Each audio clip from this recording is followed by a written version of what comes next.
अगर मैं तुमसे कहूँ कि इस वक्त इसी धरती पर कोई ऐसा इंसान चल रहा है जो 5000 साल पुराना है, जिसने महाभारत का युद्ध अपनी आंखों से देखा, जिसने अर्जुन को लड़ते देखा, भीम को देखा, कर्ण को गिरते देखा, और जो आज भी 2026 में इस धरती पर है, तुम कहोगे पागल है, लेकिन हमारे पुराण कहते हैं वो सच है। और सिर्फ एक नहीं, 7 ऐसे लोग हैं, 7 लोग जो अमर है, 7 लोग जो कलयुग के अंत तक जिएंगे, 7 लोग जिनकी कहानी आज तुम्हारी सांसें रोक देगी। नंबर 1, त्रेता युग। जब इस धरती पर रावण का अत्याचार चरम पर था, जब देवता भी भयभीत थे, उस समय एक ऐसे योद्धा की जरूरत थी जो राम के काम आ सके, जो लंका तक पहुंच सके, जो असंभव को संभव कर सके। तब भगवान शिव के 11वें रुद्र अवतार के रूप में हनुमान जी का जन्म हुआ। माता अंजना और पिता केसरी के यहाँ वायुदेव के आशीर्वाद से जन्म से ही उनमें अपार शक्ति थी। इतनी शक्ति कि बचपन में उन्होंने सूर्य को फल समझकर खाने के लिए छलांग लगा दी थी। देवताओं को डर लगा, अगर ये बच्चा सूर्य को निकल गया तो क्या होगा। इंद्र ने वज्र से प्रहार किया, हनुमान जी की ठोड़ी पर चोट लगी और वे बेहोश हो गए। वायुदेव नाराज हो गए, उन्होंने पूरी सृष्टि की वायु रोक ली, जीवन थमने लगा। तब सभी देवताओं ने हनुमान जी को वरदान दिए और इन्हीं वरदानों में एक था अमरत्व का वरदान। जब श्री राम से उनकी भेंट हुई तो ये मिलन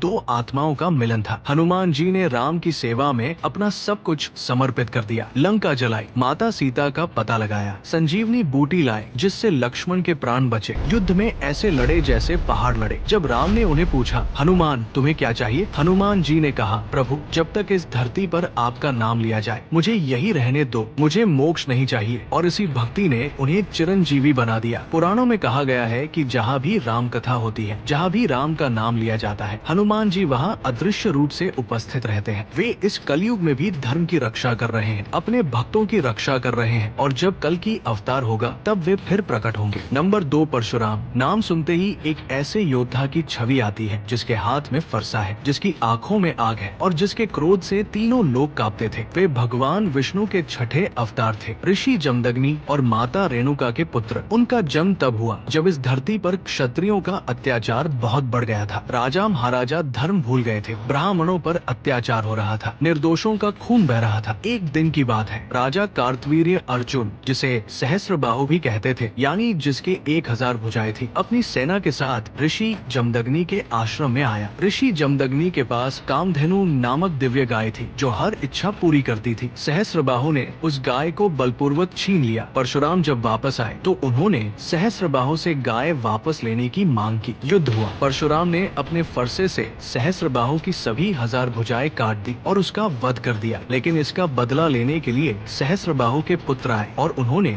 ऋषि जमदग्नि की हत्या कर दी। माँ रेणुका रोती रही, चीखती रही। जब परशुराम को पता चला तो उनका क्रोध आसमान छू गया। उन्होंने प्रतिज्ञा ली, मैं इस पृथ्वी से समस्त अधर्मी क्षत्रियों का नाश करूंगा। और उन्होंने वो किया जो किसी ने नहीं किया था, 21 बार पृथ्वी को क्षत्रियों से मुक्त किया। पुराणों के अनुसार परशुराम आज भी महेंद्रगिरी पर्वत पर तपस्यारत है। ये पर्वत ओडिशा में स्थित है और उनके अमर रहने का उद्देश्य क्या है? जब कलयुग में भगवान विष्णु कल की अवतार के रूप में प्रकट होंगे तब परशुराम उन्हें शस्त्र विद्या सिखाएंगे, उनके गुरु बनेंगे। वो दिन का इंतजार कर रहे हैं। नंबर 3, रावण का भाई लेकिन राम का भक्त, विभीषण। रावण के छोटे भाई, जन्म से ही उनके स्वभाव में धर्म था। वे विष्णु भक्त थे। उन्होंने कठोर तपस्या की और ब्रह्मा जी से वरदान मांगा, मुझे सदा धर्म के मार्ग पर चलने की शक्ति दो। जब रावण ने माता सीता का अपहरण किया, विभीषण ने रावण को समझाया। उन्होंने कहा, भैया ये पाप है, माता सीता को वापस कर दो, श्री राम बहुत शक्तिशाली है। रावण ने नहीं माना, बार बार नहीं माना। तब विभीषण ने वो किया जो शायद दुनिया में सबसे कठिन निर्णय होता है, अपने भाई को छोड़कर धर्म का साथ चुना। वे रावण की लंका छोड़कर श्री राम की शरण में आ गए। जब विभीषण श्री राम के पास आए तो कई लोगों ने शक किया, ये रावण का भाई है, ये जासूस हो सकता है, इस पर विश्वास मत करो। लेकिन श्री राम ने कहा, जो मेरी शरण में आता है मैं उसे कभी नहीं छोड़ता। विभीषण को मेरी शरण मिलेगी। विभीषण ने लंका का रास्ता दिखाया, रावण की कमजोरी बताई और राम की विजय में महत्वपूर्ण भूमिका निभाई। युद्ध के बाद श्री राम ने विभीषण को लंका का राजा बनाया और उन्हें चिरंजीवी होने का वरदान दिया। मान्यता है कि विभीषण आज भी लंका यानी श्रीलंका में अदृश्य रूप से निवास करते हैं। वे धर्म की रक्षा करते हैं और कल की अवतार के समय वे भी प्रकट होंगे। नंबर 4, वो महान ऋषि जिनके बिना हमारा ज्ञान अधूरा था, वेद व्यास। पूरा नाम कृष्ण अद्वैपायन व्यास। उनके पिता थे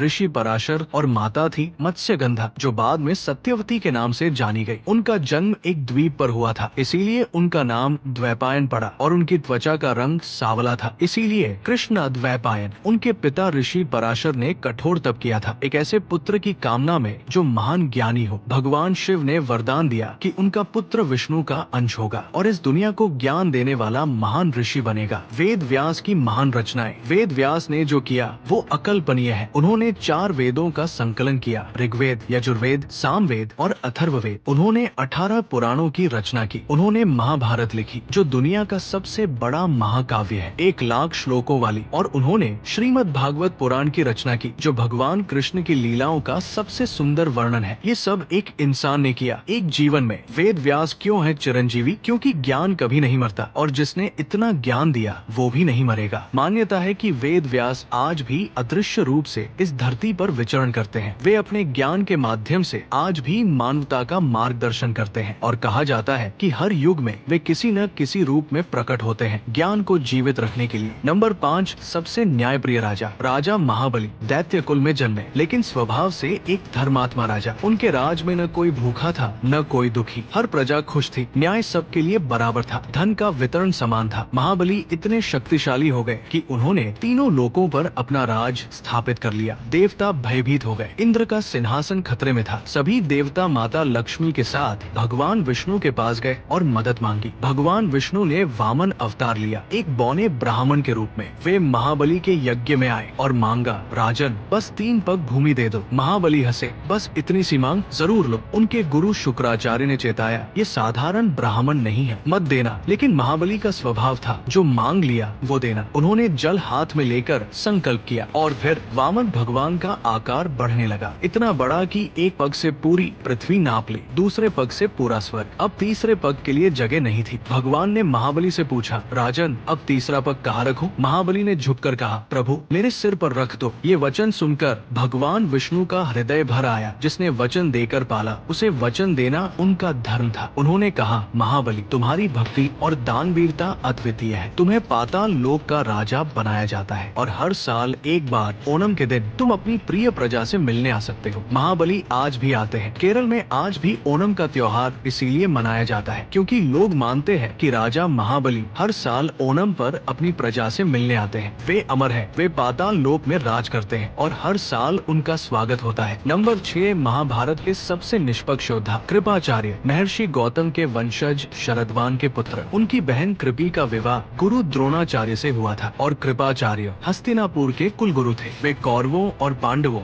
दोनों के गुरु थे। दोनों को शस्त्र विद्या सिखाई, दोनों से प्रेम किया। जब महाभारत का युद्ध आया तो कृपाचार्य को कौरवों का साथ देना पड़ा क्योंकि वे हस्तिनापुर के कुलगुरु थे और राजा के प्रति उनकी निष्ठा थी। लेकिन उन्होंने हर कदम पर धर्म का पालन किया, युद्ध के नियमों का पालन किया। कुरुक्षेत्र का युद्ध खत्म हुआ, लाखों योद्धा मारे गए, पांडव पक्ष में भी कौरव पक्ष में भी। लेकिन जो बहुत कम योद्धा जीवित बचे उनमें कृपाचार्य एक थे। क्यों? क्योंकि उन्होंने हमेशा धर्म का पालन किया, कभी अधर्म नहीं किया और इसीलिए भगवान ने उन्हें चिरंजीवी होने का वरदान दिया। कृपाचार्य आज भी अदृश्य रूप से इस धरती पर है और पुराणों के अनुसार जब कल की अवतार होगा कृपाचार्य उनके शिक्षकों में से एक होंगे। ज्ञान और धर्म को अगली पीढ़ी तक पहुंचाने के लिए वे आज भी जी रहे हैं। नंबर 7, वो योद्धा जिसकी कहानी सबसे दर्दनाक है। अगर किसी एक चिरंजीवी की कहानी सबसे ज्यादा रोंगटे खड़े करती है तो वो है अश्वत्थामा। उनकी अमरता वरदान नहीं है, ये श्राप है। गुरु द्रोणाचार्य महाभारत के सबसे महान धनुर्धर और गुरु। उनकी पत्नी थी कृपी। दोनों ने संतान के लिए हिमालय जाकर भगवान शिव की कठोर तपस्या की। शिव प्रसन्न हुए, वरदान मिला और जब पुत्र जन्मा तो उसके जन्म के समय उसके कंठ से घोड़े के हिनहिनाने जैसी आवाज आई, इसीलिए नाम रखा गया अश्वत्थामा। अश्व घोड़ा, थामा आवाज। और जन्म के साथ ही उनके माथे पर एक दिव्य मणि थी। ये मणि उन्हें दैत्य, दानव, रोग, अस्त्र शस्त्र सबसे बचाती थी। उन्हें भूख प्यास थकान नहीं लगती थी, बुढ़ापा नहीं आता था। इस मणि ने अश्वत्थामा को लगभग अजेय बना दिया था। अश्वत्थामा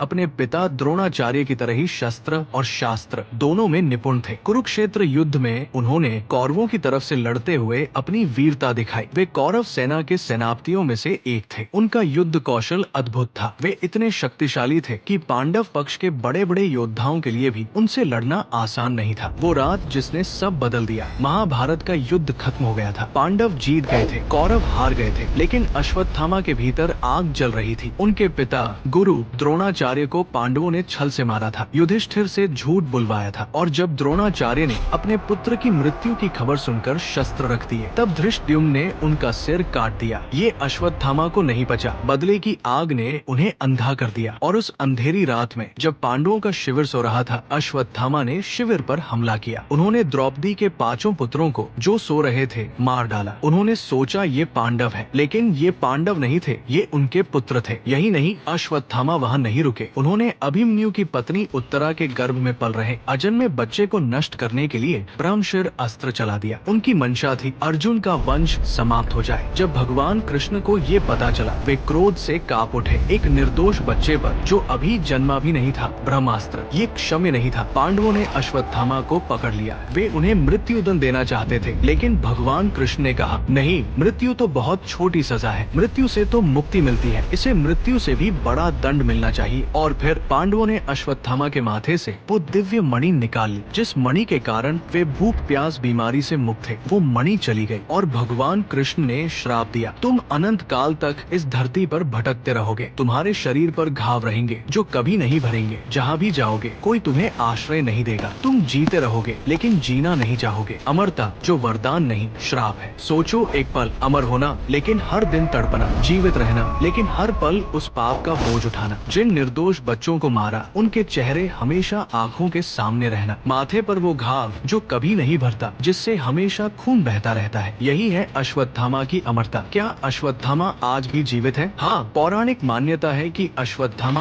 आज भी इस धरती पर जीवित है। वे जंगलों में भटकते हैं, उनके शरीर पर घाव है, उनके घावों से दुर्गंध आती है। कई लोगों ने अलग अलग समय में एक विशाल घायल दुखी पुरुष को जंगलों में देखने का दावा किया है। मध्य प्रदेश के कुछ इलाकों में, खासकर बुरहानपुर और आसपास के जंगलों में, लोग कहते हैं कि उन्होंने एक बड़े घाव वाले रोते हुए पुरुष को देखा जो किसी से मदद मांग रहा था। अस्पतालों तक में किस्से हैं जहां कोई आया, घाव की दवाई मांगी और चला गया। डॉक्टरों ने कहा उस घाव को कोई दवाई ठीक नहीं कर सकती। कब मिलेगी अश्वत्थामा को मुक्ति? पुराणों के अनुसार जब कल की अवतार होगा, जब इस कलयुग का अंत होगा, जब धर्म फिर से स्थापित होगा, तब अश्वत्थामा की मुक्ति होगी। तब तक वे भटकते रहेंगे, हजारों साल से भटक रहे हैं। इन कहानियों का असली संदेश, इन 7 चिरंजीवियों की कहानियाँ सिर्फ रहस्य नहीं है, इनमें जीवन के सबसे गहरे सबक छुपे हैं। हनुमान जी सिखाते हैं भक्ति सबसे बड़ी शक्ति है। परशुराम सिखाते हैं अन्याय के सामने कभी मत झुको। विभीषण सिखाते हैं रिश्ते से बड़ा धर्म होता है। वेद व्यास सिखाते हैं ज्ञान सबसे बड़ी संपदा है। राजा महाबली सिखाते हैं दान और सत्यवचन से बड़ा कोई धर्म नहीं। कृपाचार्य सिखाते हैं निष्पक्षता और धर्म का पालन ही असली वीरता है। और अश्वत्थामा सिखाते हैं क्रोध में किया गया पाप पूरे जीवन पीछा करता है। ये 7 चिरंजीवी आज भी इस धरती पर हैं। हम उन्हें नहीं देख सकते, लेकिन वे हैं, और जिस दिन कल की अवतार होगा, उस दिन ये 7 एक साथ प्रकट होंगे, धर्म की रक्षा के लिए, अधर्म के नाश के लिए। उस दिन का इंतजार करो और तब तक इन 7 के नाम का स्मरण करो। अश्वत्थामा बलिर्व्यासो हनुमांश्च विभीषण कृपया परशुरामश्च सप्तैते चिरंजीविन। जय श्री राम, जय बजरंग बली।